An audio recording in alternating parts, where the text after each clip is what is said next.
സാമ്രാജ്യം കത്തി നശിക്കുമ്പോഴും നീരോ ചക്രവർത്തി വീണ വായിച്ചിരിക്കും പോലെയാണ് നമ്മുടെ രാജ്യത്തിന്റെ പല ഭാഗങ്ങളിലും കത്തി നശിക്കുമ്പോഴും അതൊന്നും സംഭവിക്കാത്ത ഒരു മട്ടിലാണ് അധികാരവർഗം എന്ന് പറയുന്നത്.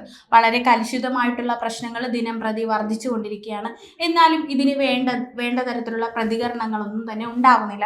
ഇപ്പൊ ഈ അടുത്ത് തന്നെയുള്ള മണിപ്പൂരിലെ കലാപങ്ങളാണെങ്കിലും മണിപ്പൂരിൽ വളരെയധികം വലിയ കലുഷിതമായിട്ടുള്ള പ്രശ്നങ്ങൾ നടക്കുന്നുണ്ട്, വളരെ ഇതായിട്ടുള്ള പ്രവർത്തികൾ നടക്കുന്നുണ്ട്.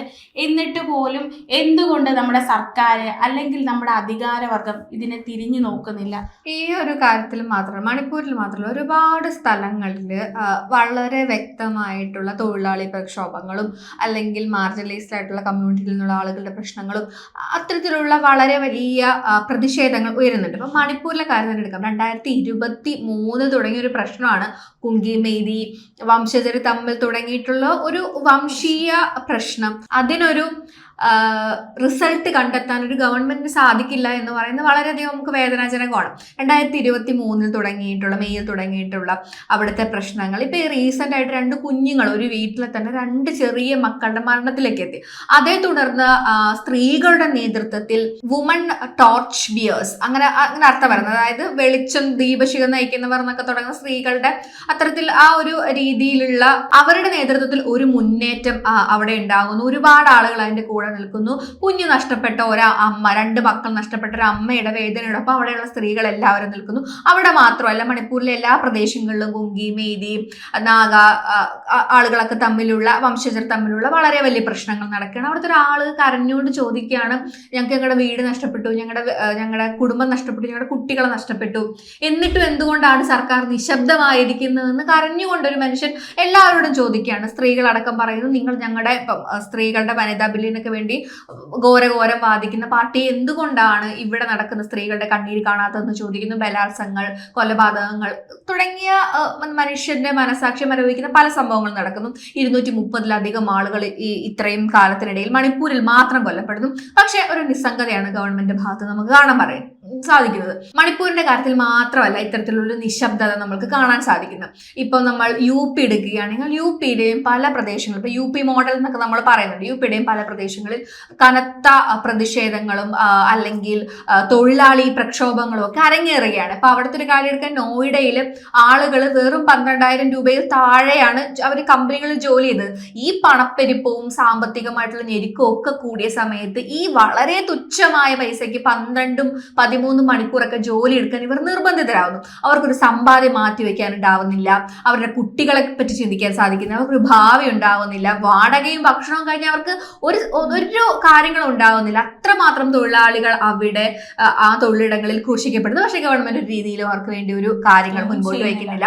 അവർ 20,000 രൂപ ആക്കി കൂലി ഉയർത്തുക, അത് വളരെ ബേസ്ഡ് ആയിട്ടുള്ള ഒരു കൂലിയാണ്. നമ്മുടെ ഇന്ത്യ എന്ന് പറയുന്ന ഒരു വലിയ രാജ്യത്തെ സംബന്ധിച്ചിടത്തോളം വളരെ ബേസ് ആയിട്ടുള്ള ഒരു കൂലിയാണ്.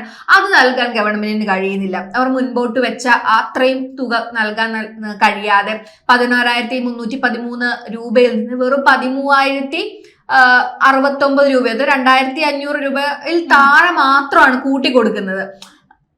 അപ്പോൾ ഇതിന്റെ പേരിൽ UPയിൽ പ്രശ്നങ്ങൾ ഉണ്ടാകുന്നു. അത് മാത്രമല്ല, ഇപ്പോൾ ഒഡീഷയിലേക്ക് വന്നിട്ടുണ്ടെങ്കിൽ ആദിവാസി സ്ത്രീകളുടെ നേതൃത്വത്തിൽ അവിടെ പ്രശ്നങ്ങൾ ഉണ്ടാകുന്നു. അവിടെ ലണ്ടൻ ബേസ് ചെയ്തിട്ടുള്ള ഒരു കമ്പനി, ആ കമ്പനിയുടെ മൈനിങ് നടക്കുന്നു. അതിനെതിരെ ആദിവാസി സ്ത്രീകളടക്കം പ്രക്ഷോഭത്തിലേക്ക് വരുന്നു. അപ്പം അങ്ങനെ ആദിവാസി ജനതയുടെ തന്നെ പ്രക്ഷോഭങ്ങൾ എടുക്കുകയാണെങ്കിൽ നമുക്ക് കാണാൻ പറ്റുന്ന വേറൊരു സ്ഥലം എന്ന് പറയുന്നത് മധ്യപ്രദേശാണ്. മധ്യപ്രദേശിലും ഇതേപോലെ തന്നെ കമ്പനികൾ സ്ഥലം ഏറ്റെടുക്കുന്നതിനും, അതായത് സാധാരണക്കാരായ ആദിവാസി ജനതയുടെ ഭൂമിയാണ് കയ്യേറുന്നത്, ഖനനത്തിനും മറ്റുമൊക്കെ അവിടെ കയ്യേറ്റം നടത്തുന്നത്. അതിനെ പ്രതിഷേധിച്ചുകൊണ്ട് ചിത ഒരുക്കിക്കൊണ്ട് അവിടുത്തെ ആദിവാസി സ്ത്രീകൾ പ്രതിരോധിക്കുന്ന അല്ലെങ്കിൽ പ്രതിഷേധം രേഖപ്പെടുത്തുന്ന ഒരു സാഹചര്യം ഉണ്ടാകുന്നു. അതായത് ജീവനും സ്വത്തിനും അവനവൻ ജീവിച്ചിരുന്ന പരിതസ്ഥിതികൾക്കും വേണ്ടി എന്താ പറയാ, ആദിവാസി വിഭാഗങ്ങൾക്ക് അടക്കം ശബ്ദം ഉയർത്തേണ്ടി വരുന്നു. അവര് അപ്പം ഇത് ശ്രദ്ധിക്കുകയാണെങ്കിൽ ഇതിന് പലപ്പോഴും ഒരു മീഡിയ അറ്റൻഷൻ പോലും കിട്ടുന്ന ഒരു സാഹചര്യം പോലും ഇല്ല.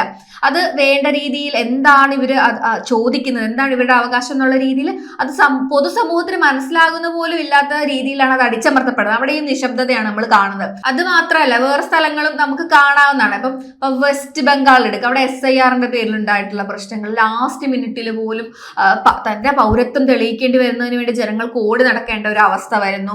അതിന്റെ ഒപ്പം തന്നെ ഉത്തരാഖണ്ഡില് ഫാക്ടറികളില് പ്രശ്നങ്ങൾ ഉണ്ടാകുന്നു. അവർക്കൊക്കെ വേണ്ടത് ബേസിക് ആയിട്ടുള്ള റൈറ്റ്സ് ആണ്. അവർക്ക് വേണ്ടത് നല്ല ഒരു ശമ്പളമാണ്, അവർക്ക് റെസ്റ്റ് വേണം, സ്ത്രീകളുടെ സുരക്ഷയെ പറ്റി ഉള്ള കൺസേണുകൾ, വളരെ മാനുഷികമായിട്ടുള്ള ബേസിക് ആയിട്ടുള്ള അവകാശങ്ങൾക്ക് വേണ്ടി ഇങ്ങനെ പലയിടങ്ങളിൽ നമ്മുടെ നാട്ടിൽ ഇങ്ങനെ സമരങ്ങൾ നടന്നുകൊണ്ടിരിക്കുകയാണ്. ഇപ്പൊ ഇന്ത്യയുടെ തന്നെ ഏതെല്ലാം ഭാഗങ്ങളിലാണ് ഇത്തരത്തിലുള്ള വളരെ ശക്തമായിട്ടുള്ള പ്രതിഷേധങ്ങൾ ഉയരുന്നത്. ഇന്ത്യയിൽ തന്നെ ഉത്തർപ്രദേശ്, മധ്യപ്രദേശ്, ജാർഖണ്ഡ്, ഒഡീഷ ഈ തുടങ്ങിയ എല്ലാ സ്ഥലങ്ങളിലും ആളുകൾ അവരുടെ ബേസിക് ആയിട്ടുള്ള അവകാശങ്ങൾക്ക് വേണ്ടി രക്തം വാർക്കുകയും ഒക്കെ ചെയ്യുകയാണ്. ഇപ്പൊ മണിപ്പൂരിലൊക്കെ കാര്യങ്ങൾ എടുക്കുകയാണെങ്കിൽ അവിടെ ഫോഴ്സ് ടിയർ ഗ്യാസുകളൊക്കെ എറിയുന്ന കുട്ടികളുള്ള ഹോസ്പിറ്റലിനൊക്കെ വരെ നേരെയാണ്. വേണ്ട രീതിയിൽ ഇതൊന്നും ചോദ്യം ചെയ്യപ്പെടുന്നില്ല. അത് മാത്രമല്ല, ആ സമയത്ത് ഇലക്ഷൻ പ്രചരണത്തിന് മുട്ടായും കഴിച്ചുകൊണ്ട് നടക്കുകയാണ് നമ്മുടെ ഒരു സിസ്റ്റത്തിലെ നമ്മുടെ നേതാക്കന്മാർ. അപ്പം അങ്ങനെയുള്ളൊരു സാഹചര്യത്തിൽ ഇങ്ങനെയുള്ള കാര്യങ്ങളിൽ, അതായത് സാധാരണ അടിസ്ഥാന വർഗത്തിന്റെ പ്രശ്നങ്ങളെ ഇനിയും ഇങ്ങനെ അവഗണിക്കുകയാണെങ്കിൽ നാളെ പ്രതിഷേധം ഇതിലും കനത്തതായി മാറുകയും ആളുകൾ അതിനെ ചോദ്യം ചെയ്യപ്പെടുകയും അപ്പോഴൊക്കെ ഈ നിശബ്ദത പാലിക്കുന്ന നമ്മുടെ ഗവൺമെന്റിന് ശബ്ദം ഉയർത്താൻ സാധിക്കാതെ വരുന്നത് വലിയ പ്രശ്നങ്ങളിലേക്ക് നയിക്കുകയും ചെയ്യും. അടിസ്ഥാന വർഗത്തിന്റെ ആവശ്യങ്ങൾ അവഗണിച്ചിട്ടുള്ള ഒരു ഗവൺമെന്റും ദീർഘകാലം ഭരിക്കാൻ അവർക്ക് യോഗ്യത ഉണ്ടായിട്ടില്ല.